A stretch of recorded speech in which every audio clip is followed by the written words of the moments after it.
السلام علیکم ورحمۃ اللہ وبرکاتہ۔ آگے جو صاحب قدوری آپ کو ذکر کرتے ہیں وضو کے مستحبات، وَيَسْتَحِبُّ لِلْمُتَوَضِّئِ، اور وضو کرنے والے کے لیے مستحب ہے أَن يَنْوِيَ الطَّهَارَةَ، کہ وہ نیت کرے طہارت کی، وَيَسْتَوْعِبَ رَأْسَهُ بِالْمَسْحِ، اور مکمل سر کو، پورے سر کو ڈھانپ لے، مسح کے ساتھ، مسح کے ساتھ، وَيُرَتِّبَ الْوُضُوءَ، اور ترتیب کے ساتھ وضو کرے۔ یرتبہ با منصوب با ان مخصوفہ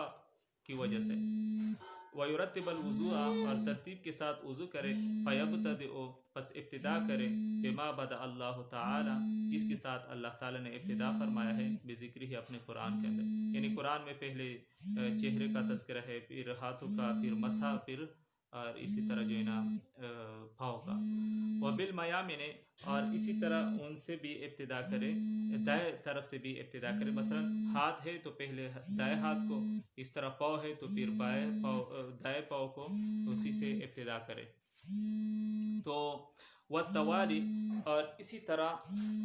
پے در پہ وضو کرنا یہ بھی مستحب ہے۔ پے در پہ کا مطلب یہ ہے